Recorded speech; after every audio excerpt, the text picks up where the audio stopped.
So friends, आज हम अपनी इस वीडियो में अभी एनसीईआरटी के अंदर ये क्या लिखने की कोशिश कर रहे हैं उसको समझने की कोशिश करेंगे। पिछले वीडियोस में हमने आपको ये सारी बातें डिटेल में बता रखी है, तो आप एक बार कोशिश करिए कि वहाँ पे जाके उसको पहले स्टडी करिए एक बार, ठीक है। वहाँ से आपको बहुत सारी चीज़ें क्लियर हो जाएंगी ना। उसके बाद फिर हम अगर यहाँ पे अब इनकी जो एनसीईआरटी की जो लैंग्वेज है उसको डिकोड करने की कोशिश करेंगे तो वो आप इजीली कर पाएंगे, ठीक है ना। बाकी हमने जो वहाँ पे चीज़ें सीखी हैं या हमने जो सिखाई हैं हम उसी का इस्तेमाल करके अब ये डायरेक्ट एनसीईआरटी के अंदर क्या लिखते हैं उसको थोड़ा सा सीखने की कोशिश करेंगे। तो हम यहाँ पे हमारा हेडिंग जो होगा हमारा इलेक्ट्रॉन ट्रांसपोर्ट, ठीक है ना। अब देखिए ये बोल रहे हैं in photosystem second the reaction centre chlorophyll a absorb 680। तो हमने दो टाइप के रिएक्शन सेंटर आपको बात किया था, एक होगा फोटो सिस्टम 1 और दूसरा होगा फोटो सिस्टम 2। फोटो सिस्टम 1 को P700, ठीक है ना। फोटो सिस्टम 2 को P680 ऐसा नाम दिया था हमने, ठीक है ना।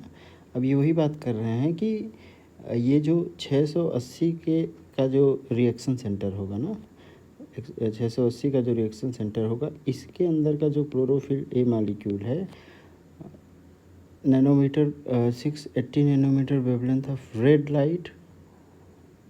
Light causing electron to become excited and jump into an orbit further from the atomic nucleus। तो ये बेसिकली बात करने की कोशिश कर रहे हैं कि ग्राउंड स्टेट से इलेक्ट्रॉन कहाँ पहुँच गया, एक्साइटेड स्टेट में। ग्राउंड स्टेट से कहाँ पहुँच गया इलेक्ट्रॉन, एक्साइटेड स्टेट में। कैसे पहुँचा, तो यहाँ पे ये कह रहे एनर्जी का इस्तेमाल करके, जो सनलाइट की जो एनर्जी थी, ठीक है ना, ये सनलाइट की एनर्जी का इस्तेमाल किया, ठीक है ना। और ये जो मतलब क्लोरोफिल ए के सेंटर में हमने आपको बात किया था, ये बात बताई थी ना कि मैग्नीशियम प्रेजेंट होता है, उसके पास 1s2 2s2 2p6 3s2। ये जो 3s2 के इलेक्ट्रॉन हैं, ठीक है ना, ये न्यूक्लियस से सबसे दूर हैं, इनके ऊपर न्यूक्लियस का पावर सबसे कमज़ोर है, इसलिए ये दोनों इलेक्ट्रॉन क्या होते हैं, एक्साइट होते हैं, ठीक है ना। These electron are picked up by an electron acceptor. अब इसके बाद कह रहे हैं जो प्राइमरी इलेक्ट्रॉन एक्सेप्टर होगा वो इलेक्ट्रॉन को एक्सेप्ट करेगा, ठीक है ना। फिर हमने वहाँ पे बात किया था रिडक्शन पोटेंशियल के बारे में। किसके बारे में, रिडक्शन पोटेंशियल, ठीक है ना। अब ये क्या बोल रहे हैं, देखिए these electrons are picked up by an electron acceptor which passes them to electron transport system consisting of cytochrome। This movement of electron is downhill। This movement of electron is downhill का मतलब electron will move from high reduction potential to low reduction potential, ठीक है ना। तो electron कहाँ से कहाँ जा रहा है, high reduction potential to low reduction potential. इसी बात को ये बोल रहे हैं डाउन हिल, ठीक है ना। देखिए downhill in terms of oxidation, reduction और रिडॉक्स पोटेंशियल स्केल। अब ये क्या बोलने की कोशिश कर रहे हैं, देखिए जैसे इलेक्ट्रॉन जब किसी इलेक्ट्रॉन एक्सेप्टर को इलेक्ट्रॉन दिया जाएगा तो वहाँ पे हम क्या बोलेंगे कि रिडक्शन हुआ, क्या हुआ, रिडक्शन हुआ, ठीक है ना। और आप देखिए ये जो इलेक्ट्रॉन एक्सेप्टर है ये इलेक्ट्रॉन अपने पास में नहीं रखता है, ठीक है ना, दूसरे इलेक्ट्रॉन एक्सेप्टर को अपना इलेक्ट्रॉन क्या कर देता है, हैंड ओवर कर देता है।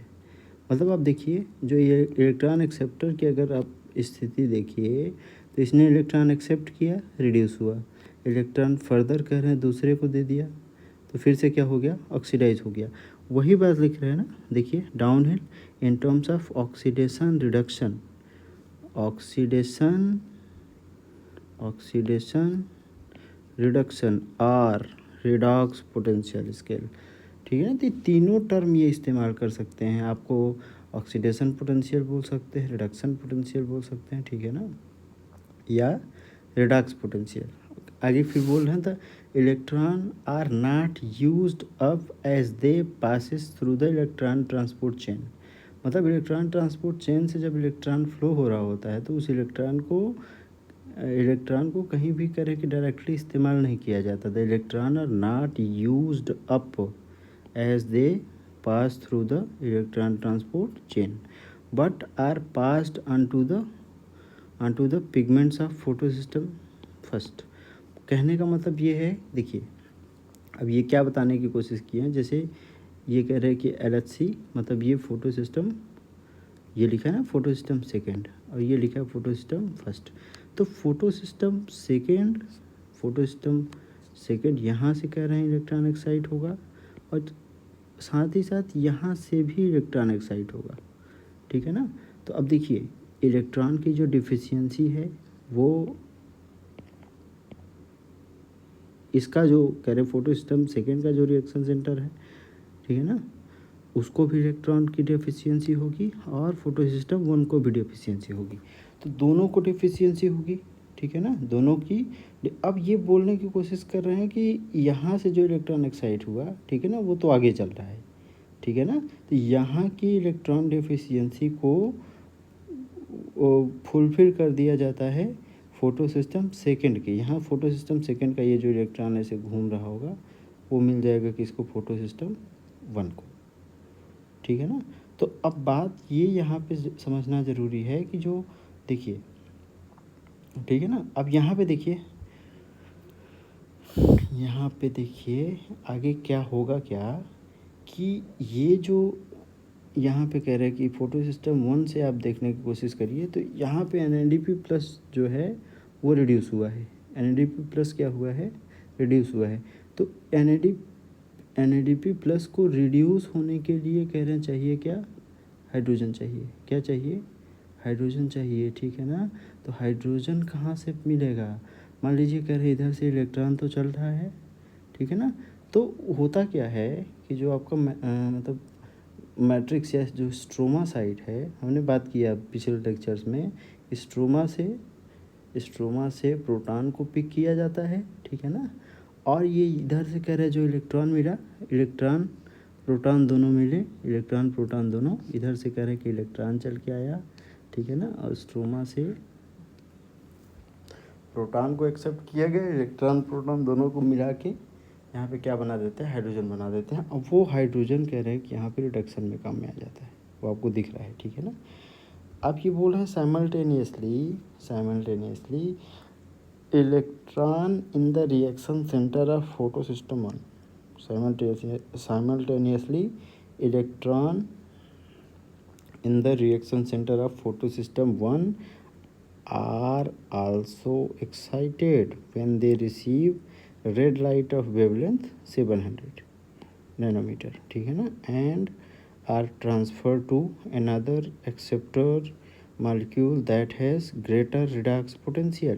तो हमने ये बात आपसे बताया था कि सबसे पहले इलेक्ट्रॉन किसको मिलेगा, जिसका रिडक्शन पोटेंशियल क्या होगा, जिसका रिडक्शन पोटेंशियल हाईएस्ट होगा, जिसका रिडक्शन पोटेंशियल क्या होगा, हाईएस्ट, ठीक है ना। These electron then are move downhill again का क्या मतलब हुआ, डाउन हिल अगेन का मतलब हुआ इलेक्ट्रॉन हमेशा मूव करेगा कहाँ से कहाँ, from their higher reduction potential to their lower reduction potential, this time to a molecule of energy rich NADP plus मतलब कह रहे हैं कि NADP प्लस जो है वो एक एनर्जी रिच मॉलिक्यूल है जो इलेक्ट्रॉन को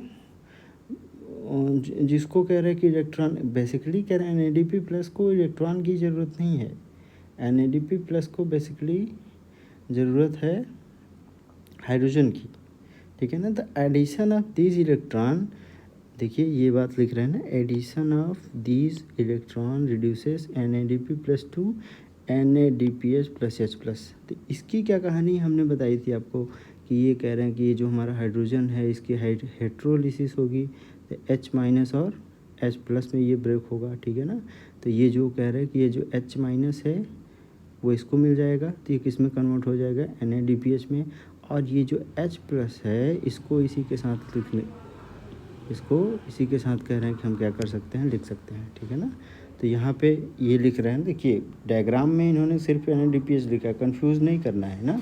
डायग्राम में क्या लिखा है, NADPH, और यहाँ पे क्या लिख रहे हैं, NADPH + H+। This whole scheme of transfer of electron, transfer of electrons starting from the photosystem second, starting from यहाँ से बोल रहे हैं, यहाँ से, ठीक है ना, starting from photosystem second up hill to the acceptor. अब देखिए ध्यान से, up hill to the acceptor का मतलब है यहाँ पे, up hill to the acceptor का मतलब यहाँ पे है कि पहले जो इलेक्ट्रॉन है वो अपने ग्राउंड स्टेट से कहाँ पहुँचा, एक्साइटेड, ग्राउंड स्टेट से कहाँ पहुँचा, एक्साइटेड स्टेट में, ठीक है ना। तो जब ग्राउंड स्टेट से आप एक्साइटेड स्टेट में चलेंगे, ठीक है ना, ग्राउंड स्टेट से कहाँ चलेंगे आप, एक्साइटेड स्टेट में चलेंगे, तो यहाँ पे कह रहे हैं एनर्जी लगेगी, यहाँ पे क्या होगी, एनर्जी इस्तेमाल होगी। तो उस एनर्जी का इस्तेमाल करके इलेक्ट्रॉन अपने ग्राउंड स्टेट से कहाँ पहुँच गए, एक्साइटेड। तो इस घटना को बोल रहे हैं, देखिए ना, up hill to the acceptor, देखिए this whole scheme of transfer of electron starting from the photosystem second up hill to the acceptor down the electron transport chain to photosystem 1, मतलब down the electron transport chain का मतलब from higher reduction potential to lower reduction potential, excitation of electron, transfer to another acceptor, and finally downhill मतलब high reduction potential to low reduction potential, hill to NADP+, reducing it to NADPH plus H+ is called Z scheme, या इसी का दूसरा नाम क्या होता था, non cyclic electron transport chain, ठीक है ना। Due to its characteristic shape, ये कह रहे हैं कि ऐसा कुछ ऐसा बन रहा है, देखिए जेड टाइप, ठीक है ना। Due to its characteristic shape, this shape is formed when all the carriers are placed in a sequence on redox potential scale.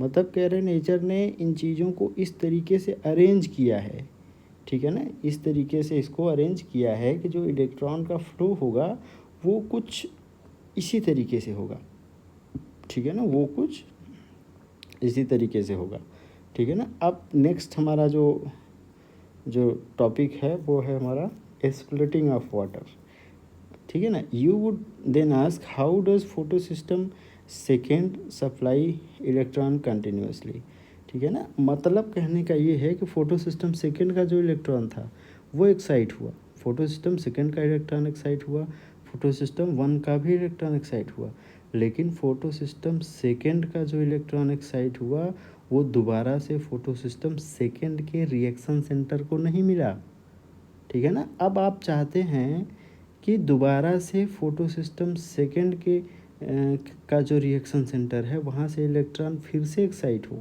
एक बार एक्साइटेशन हो गया इलेक्ट्रॉन का, ठीक है ना। तो यहाँ पे आपको क्या देखने को मिलेगा, electron deficiency.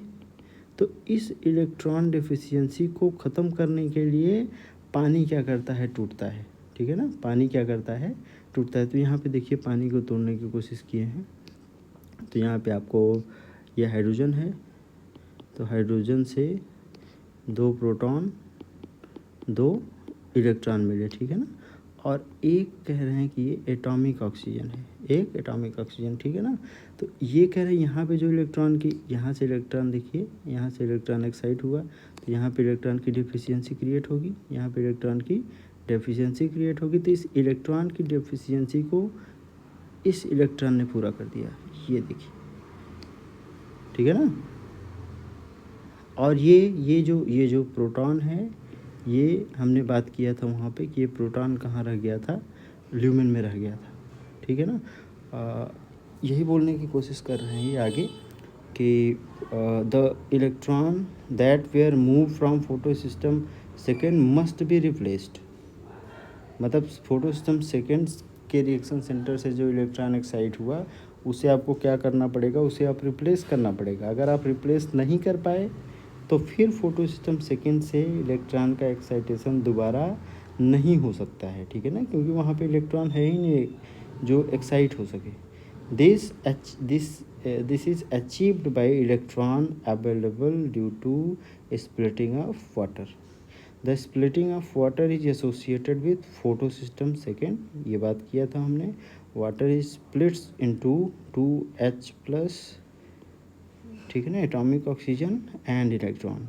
This creates oxygen, one of the net product of photosynthesis, ठीक है ना। The electron needed to replace those remove from photosystem 1 are provided by photosystem second. The electron needed to replace those removed from photosystem 1 are provided by photosystem second. हमने क्या बताया कि photo system 1 के अंदर जो electron की deficiency हुई उसको किसने कह रहे हैं कि फुलफिल कर दिया, फोटो सिस्टम सेकेंड ने। तो फोटो सिस्टम सेकेंड के अंदर जो इलेक्ट्रॉन की डेफिशिएंसी होगी उसकी भी भरपाई करनी पड़ेगी। तो उसकी भरपाई कहाँ से होती है, due to splitting of water. अब यहाँ पे इन्होंने देखिए 2 मॉलिक्यूल वाटर को तोड़ा है, ठीक है ना। तो 2 मॉलिक्यूल वाटर के पास कह रहे हैं 4 हाइड्रोजन होगा। कितना हाइड्रोजन होगा, 4 हाइड्रोजन। तो 4 हाइड्रोजन से एसोसिएटेड 4 प्रोटॉन और 4 इलेक्ट्रॉन। और कह रहे हैं यहाँ से आपको कह रहे हैं कि देखिए 2 ऑक्सीजन, तो 2 ऑक्सीजन ये आपको मॉलिक्यूलर ऑक्सीजन के फॉर्म में दिखाई दे रहा है। यही वो ऑक्सीजन है जो फोटोसिंथेसिस में इवॉल्व होता है। तो कभी कभी आपसे डायरेक्ट क्वेश्चन पूछा जाएगा कि फोटोसिंथेसिस के अंदर जो इलेक्ट्रॉन का जो ऑक्सीजन का एवोल्यूशन होता है वो कहाँ से होता है। तो आपको क्या बताना है, सर वाटर के स्प्लिटिंग से, ठीक है ना।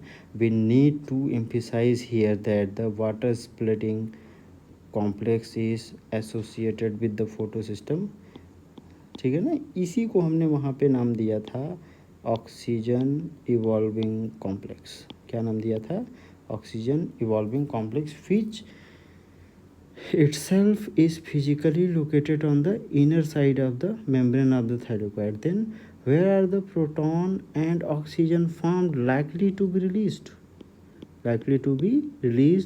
in the lumen, question mark, or on the outer side of the membrane, no, ठीक है। तो हमने बताया था कि आपको हमेशा क्या ध्यान में रखना है कि प्रोटॉन कहाँ रह जाएगा, प्रोटॉन कहाँ रह जाएगा, ल्यूमेन में, ठीक है ना। बाद में ऑक्सीजन जो है उसको तो बाहर कर दिया जाएगा ना, ऑक्सीजन तो स्टोमेटा के थ्रू उड़ जाएगा, ठीक है ना। अब ये आगे बोल रहे हैं, देखिए cyclic and non cyclic photophosphorylation. तो ये फास्फोराइलेशन का क्या मतलब बताया था आपको। फास्फोराइलेशन का मतलब होता है एटीपी का production. Phosphorylation means ATP production. और फोटो टर्म लगा हुआ है, फोटो मतलब इन प्रेजेंस ऑफ लाइट, यानी लाइट के प्रेजेंस में एटीपी का बनना क्या कहलाता है, फोटोफास्फोराइलेशन। अब ये कह रहे हैं कि ये 2 तरीके से होगा, साइक्लिक एंड नॉन साइक्लिक। बोल रहे हैं living organism have the capability of extracting energy from oxidizable substances and store this in form of bond energy.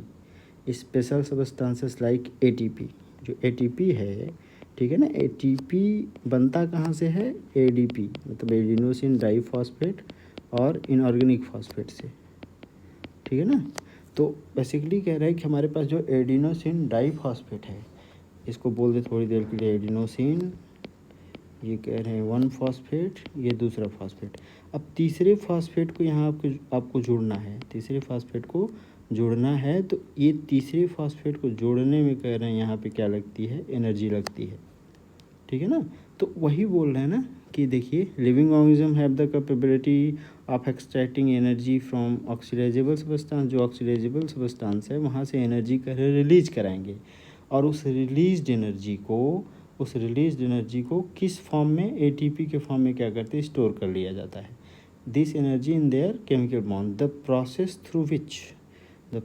Through which ATP synthesise by cells in mitochondria and chloroplast. तो mitochondria के बारे में भी हमने वहाँ इलेक्ट्रॉन ट्रांसपोर्ट सिस्टम में, ठीक है ना, ऑक्सीडेटिव फास्फोराइलेशन के अंदर डिटेल में बात किया है। एंड क्लोरोप्लास्ट, अभी क्लोरोप्लास्ट के अंदर कैसे एटीपी का प्रोडक्शन होगा वो हम आगे देखेंगे। इज नेम्ड एज फास्फोराइलेशन, ठीक है ना। तो जो क्लोरोप्लास्ट में घटना घटती है उसको नाम दिया जाता है फोटो फास्फोराइलेशन, और जो माइटोकॉन्ड्रिया के अंदर घटना घटती थी उसको हम क्या नाम देते थे, ऑक्सीडेटिव फास्फोराइलेशन, ठीक है ना। ये ऑक्सीडेटिव फास्फोराइलेशन कहाँ चलता है, माइटोकॉन्ड्रिया में, और कह रहे हैं ये फोटोफॉस्फोराइलेशन कहाँ चलेगा, क्लोरोप्लास्ट में, ठीक है ना, कहाँ चलेगा, क्लोरोप्लास्ट में, ठीक। अब आगे बोल रहे हैं photophosphorylation is the synthesis of ATP from ADP and inorganic phosphate, ये बात हमने आपको कर दी, ठीक है ना, ADP and inorganic phosphate in presence of light के प्रेजेंस में हो रहा है, इसलिए इसको क्या नाम दिया गया, बोलिए क्या नाम दिया गया, फोटोफॉस्फोराइलेशन।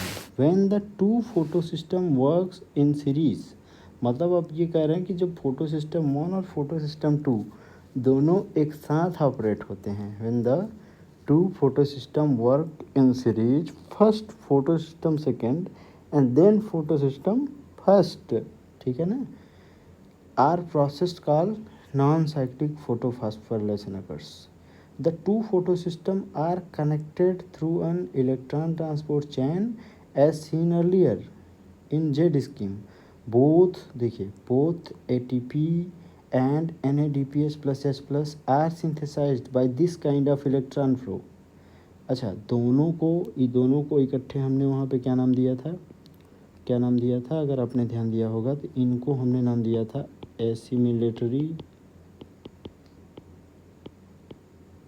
पावर, ठीक है ना, इनको क्या नाम दिया था, एसिमिलेटरी पावर। अब इसी एसिमिलेटरी पावर का बेसिकली इस्तेमाल प्लांट अपने डार्क रिएक्शन में करता है, और डार्क रिएक्शन में क्या बनाते हैं, ग्लूकोज बनाते हैं, ठीक है ना।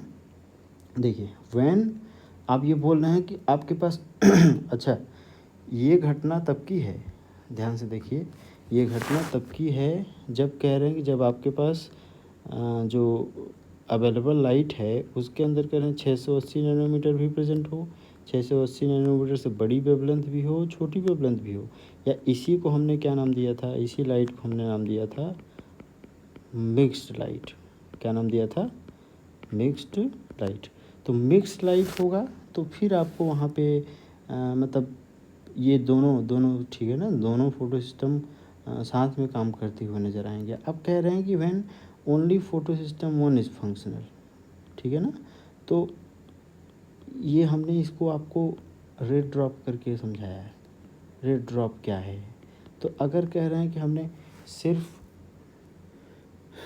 और सिर्फ कह रहे हैं 680 नैनोमीटर से बड़ी वेवलेंथ की लाइट अगर हम प्रोवाइड करें तो उस कंडीशन में क्या होगा, 600, देखिए 680 जो है वो फोटो सिस्टम सेकेंड का पीक है, ठीक है ना। इसके पहले कह रहे हैं कि आपका फोटो सिस्टम सेकेंड ऑपरेट हो रहा होगा। आप जैसे ही 680 के ऊपर जाएंगे, ठीक है ना, तो वो रेंज किसका होता है, वो रेंज होता है फोटो सिस्टम 1 का।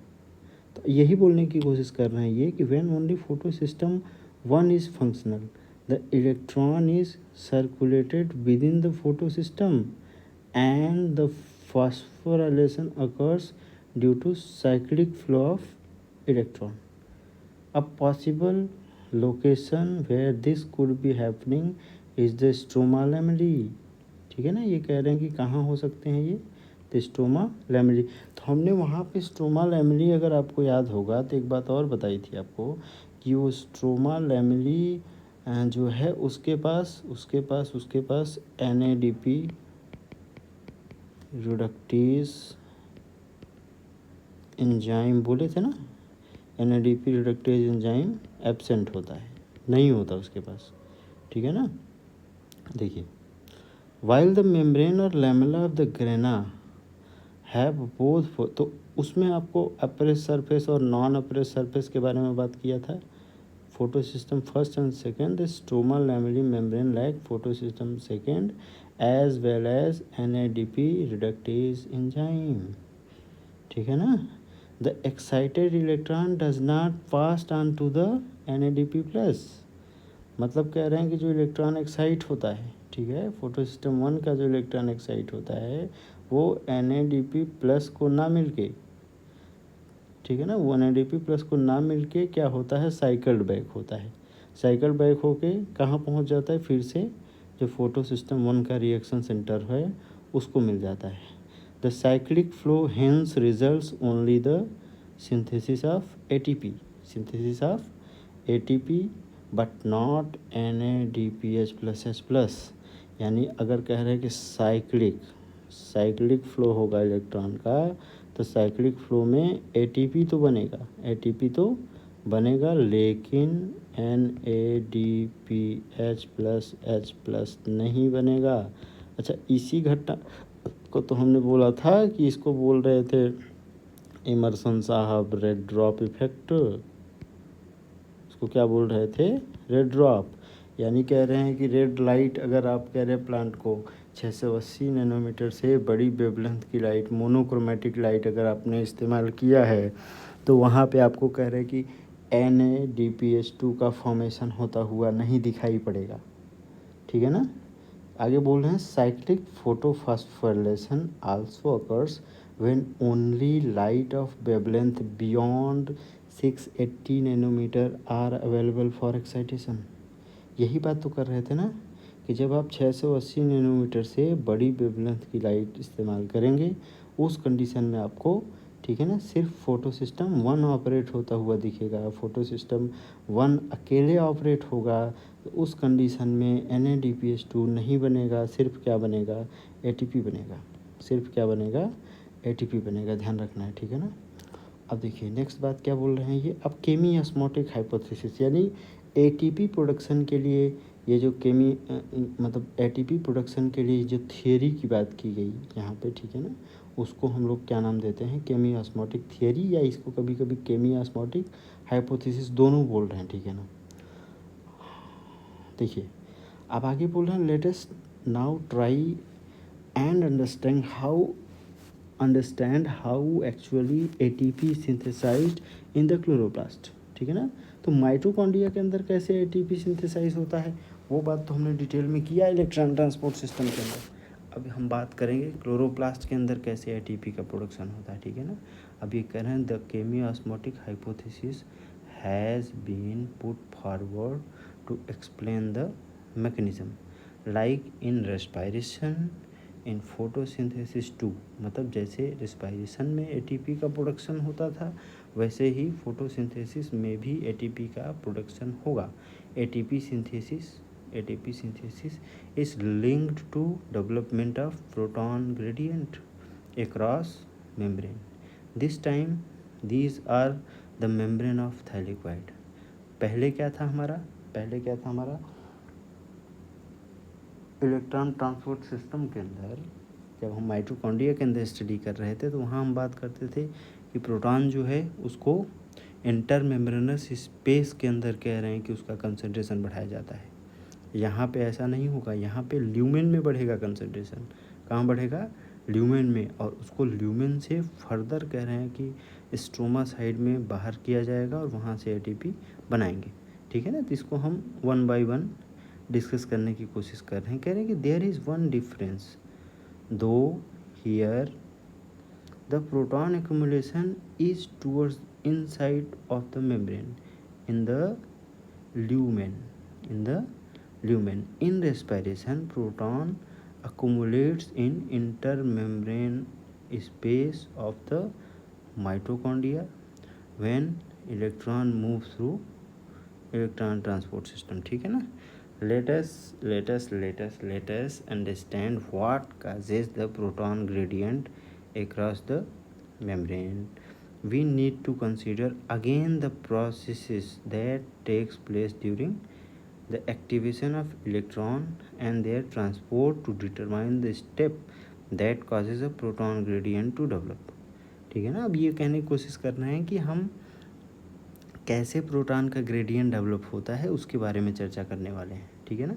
अब ये बोल रहे हैं since the splitting of the water molecule take place on the inner side of the membrane, the proton और hydrogen ion that are produced by the splitting of water accumulate within the lumen of the liquid.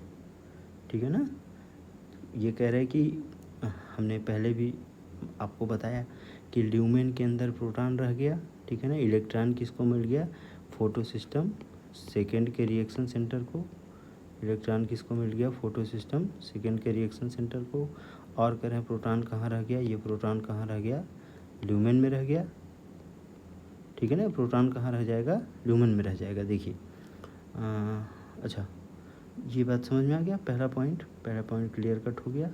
अब देखिए next point जो है वो क्या बोल रहे हैं, as electron move through the photosystem. मतलब जैसे इलेक्ट्रॉन जो है वो जो फोटो सिस्टम के थ्रू मूव करता है, protons are transported across the membrane. ठीक है ना. जैसे जैसे कह रहे हैं कि इलेक्ट्रॉन मूव करता है फोटो सिस्टम के थ्रू, वैसे वैसे प्रोटॉन जो है उनको ट्रांसफ़र किया जाता है. किसके थ्रू, मेम्ब्रेन के through. This happens because the primary acceptor of electron which is located towards the outer side of the membrane transfer its electron not to the electron carrier but to the hydrogen carrier. अब अगर आपको याद होगा तो हमने कुछ plastoquinone का नाम लिया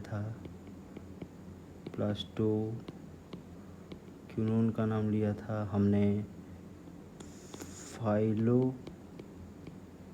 का नाम लिया था.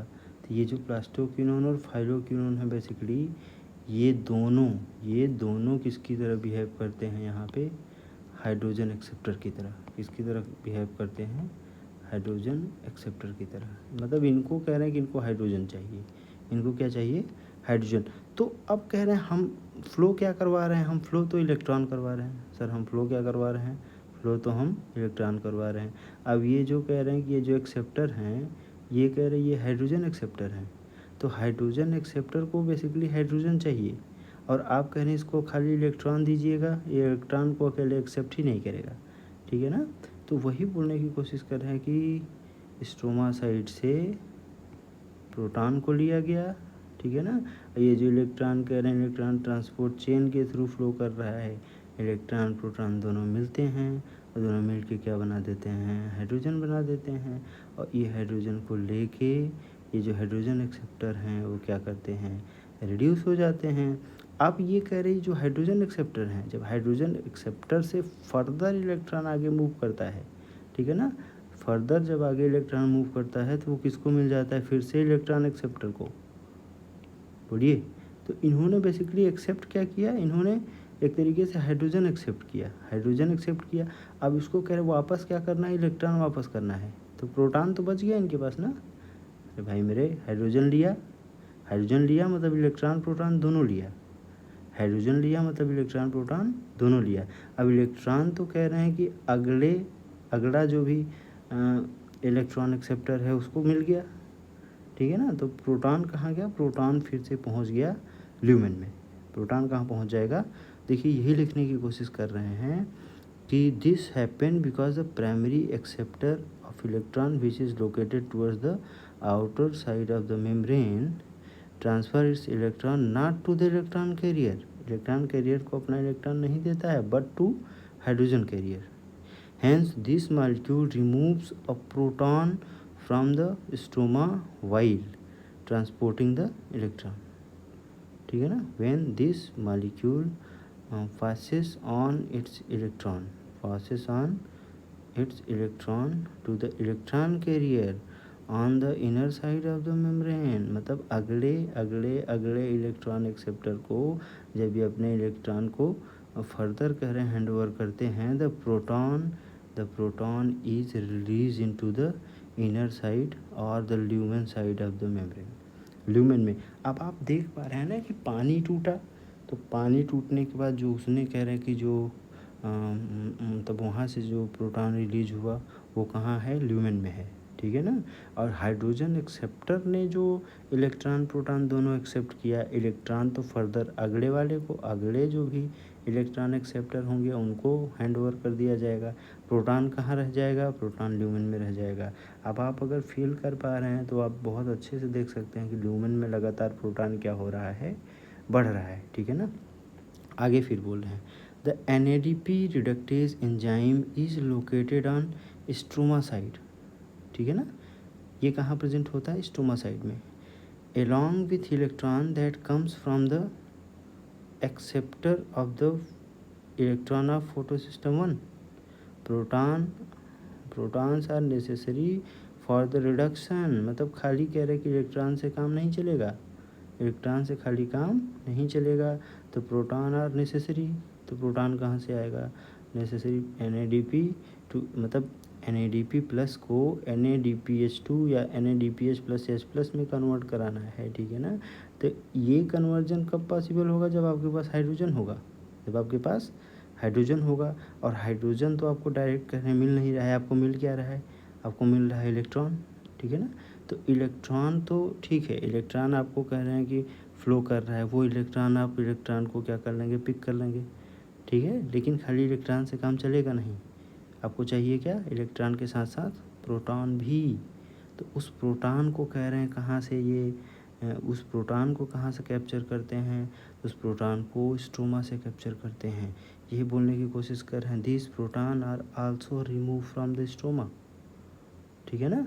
मतलब ऐसा लग रहा है कि लगातार स्ट्रोमा से प्रोटॉन को क्या किया जा रहा है, प्रोटॉन को घटाया जा रहा है, स्ट्रोमा से प्रोटॉन को क्या किया जा रहा है, घटाया जा रहा है। और लगातार स्ट्रोमा से अगर ल्यूमेन को आप कंपेयर करेंगे, ठीक है ना, तो एक तो प्रोटॉन हट रहा है, जो स्ट्रोमा से प्रोटॉन हट रहा है वो कहाँ अकुमुलेट हो रहा है, मतलब स्ट्रोमा से जो प्रोटॉन है वो हट रहा है, तो पहुंच कहाँ रहा है, ल्यूमेन में, या तो ल्यूमेन में कह रहे हैं पहुंच गया, ठीक है ना। जैसे हाइड्रोजन एक्सेप्टर ने क्या किया, डायरेक्ट ल्यूमेन में, ठीक है ना, प्रोटॉन को छोड़ दिया। या कह रहे हैं कि आप ऐसा भी तो सोच रहे हैं ना कि तो ल्यूमेन में लगातार प्रोटॉन अकुमुलेट होता जा रहा है, ल्यूमेन में लगातार प्रोटॉन अकुमुलेट हो जा रहा है, और स्ट्रोमा से जो प्रोटॉन है वो लगातार क्या हो रहा है, हटाया जा रहा है। तो स्ट्रोमा साइड में प्रोटॉन की क्या होगी, प्रोटॉन की, ठीक है ना, प्रोटॉन या इसी को हम H प्लस बोल रहे हैं, प्रोटॉन की क्या होगी, कमी होगी, ठीक है।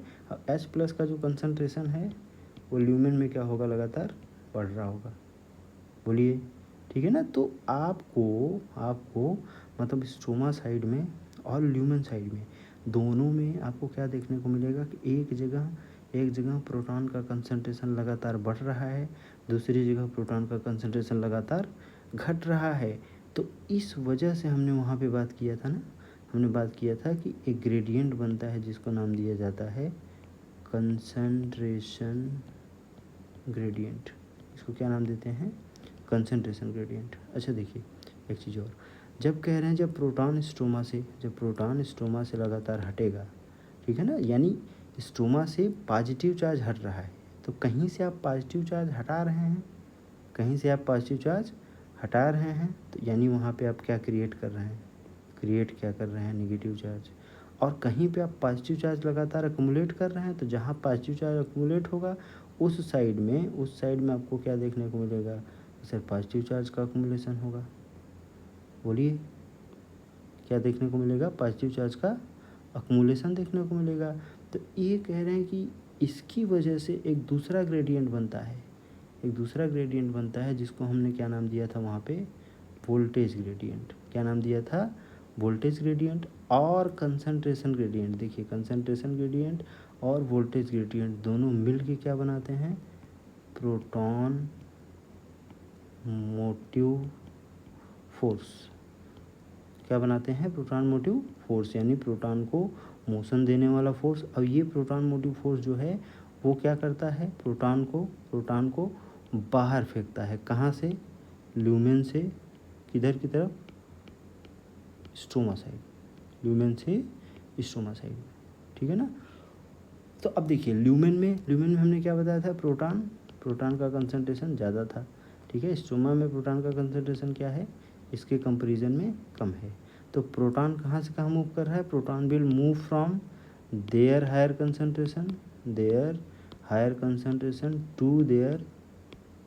To their lower concentration.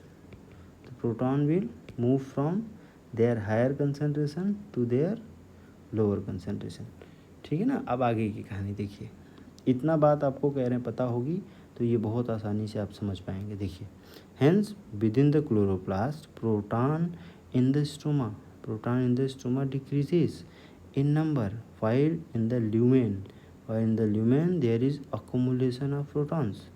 This create a proton gradient मतलब concentration gradient across the thylakoid membrane, as well as measurable decrease in pH in the lumen, ठीक है ना। ल्यूमेन के अंदर कह रहे हैं कि pH क्या होगा, घटेगा। तो कैसे घटेगा भाई, H+ कह रहे हैं कहीं पे, H+ आप कहीं पे बढ़ा रहे हैं, ठीक है ना। तो वहाँ का माहौल कैसा कर रहे हैं, एसिडिक। अब एसिडिक इन्वायरमेंट होने का मतलब pH कहाँ जाएगा, नीचे जाएगा कि नहीं जाएगा, देखिए ना।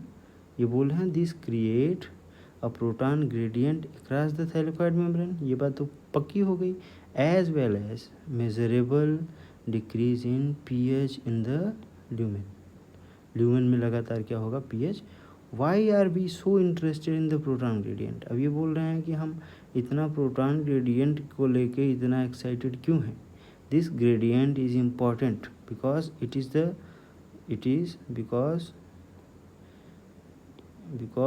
Is the breakdown of this gradient. मतलब कह रहे हैं जब ये ब्रेकडाउन, मतलब इस ग्रेडियंट का जब ब्रेकडाउन होगा तो यहाँ से क्या होगी, एनर्जी रिलीज होगी। और इस रिलीज एनर्जी का इस्तेमाल कौन करेगा, एडीपी अपने इनऑर्गेनिक फॉस्फेट को जोड़ने में। और यहाँ से आपको क्या बनता हुआ दिखाई देगा, एटीपी। इसी घटना को इन्होंने फास्फोराइलेशन नाम दिया है। इसी घटना को इन्होंने क्या नाम दिया है, फास्फोराइलेशन। देखिए, the gradient is broken down due to movement of proton across the membrane to the stroma through the transmembrane channel of CF0 of the ATP synthase. The ATP synthase enzyme consists of two part, ठीक है ना। One called, एक को बोला जा रहा है CF0 is embedded in the thylakoid membrane, ठीक है, embedded in the thylakoid membrane and form a transmembrane channel बनाता है that carries out facilitated diffusion of proton across the membrane. The other portion is called CF1 and protrude on the outer surface of the thylakoid membrane। यानी ये ऐसा कुछ बोल रहे हैं, देखिए ऐसा बोल रहा है, इसको ये बोल रहे हैं CF0 और ऐसा कुछ पार्ट होगा जिसको बोल रहे हैं CF1, ठीक है। ये वाला पार्ट है ल्यूमेन वाला, ठीक है। बाहर वाला पार्ट है स्टोमा वाला, ठीक है। यहाँ से कह रहे हैं ल्यूमेन से, यहाँ पे ल्यूमेन के अंदर क्या जनरेट हुआ है, प्रोटॉन मोटिव फोर्स। और ल्यूमेन में ढेर सारे प्रोटॉन हैं, ठीक है ना, ढेर सारे प्रोटॉन हैं। तो उन प्रोटॉन्स को क्या किया जाएगा, यहाँ से बाहर का रास्ता दिखाया जाएगा, ठीक है ना।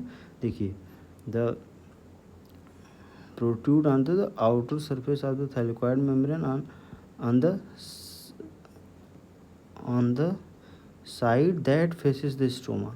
ये कह रहे हैं ये साइड जो है ये किसको फेस कर रहा है, देखिए स्ट्रोमा को फेस कर रहा है। The breakdown of the gradient provide enough energy to cause a conformational changes in CF1 particle of the ATP synthase, ठीक है, which makes the enzyme synthesize several molecule of ATP, molecule of energy packed ATP. Chemiosmosis requires membrane, मतलब chemiosmosis होने के लिए क्या क्या चाहिए, एक तो मेम्ब्रेन चाहिए, दूसरा प्रोटॉन पंप चाहिए, तीसरा प्रोटॉन ग्रेडियंट चाहिए, ठीक है ना। क्या क्या चाहिए, मेम्ब्रेन चाहिए और उसके साथ साथ क्या चाहिए, प्रोटॉन पंप चाहिए और क्या चाहिए, proton gradient and ATP synthase, ये एंजाइम है, ठीक है ना, ATP synthase enzymatic part. Energy is used to pump proton across membrane to create a gradient or a high concentration of proton within the thylakoid lumen, ठीक है ना। मतलब lumen के अंदर H+ आयन का जो कंसंट्रेशन है उसे लगातार क्या किया जाना है, बढ़ाया जाना है, ठीक है ना। अब कह रहे हैं कि ATP synthase has a channel that allow diffusion of proton back across the membrane. This releases enough energy to activate ATP synthase enzyme that catalyze the formation of ATP. Along with the NADPH produced by the movement of electrons, the ATP will be used immediately in biosynthetic reaction. In the stroma responsible for fixing CO2 and synthesis of sugar. तो यही बात तो हमने किया था ना कि हम फोटोसिंथेसिस को दो कैटेगरी में हम डिवाइड करके पढ़ सकते हैं ना। एक है हमारा लाइट रिएक्शन, बोलिए, दूसरा है हमारा डार्क रिएक्शन, ठीक है। तो लाइट रिएक्शन में क्या होगा, लाइट रिएक्शन के अंदर फोटो सिस्टम होंगे, photo system 1 and photo system 2 दोनों मिलेंगे इकट्ठे तो क्या बनाएंगे, एसिमुलेटरी पावर। क्या बनाएंगे, assimilatory power in the form of NADPH plus H+ and ATP। फिर कह रहे हैं कि इस एसिमुलेटरी पावर का इस्तेमाल कहाँ होना है, डार्क रिएक्शन में होना है। कहाँ होना है, डार्क रिएक्शन में होना है। और डार्क रिएक्शन को बायोसिंथेटिक फेज बोल रहे हैं।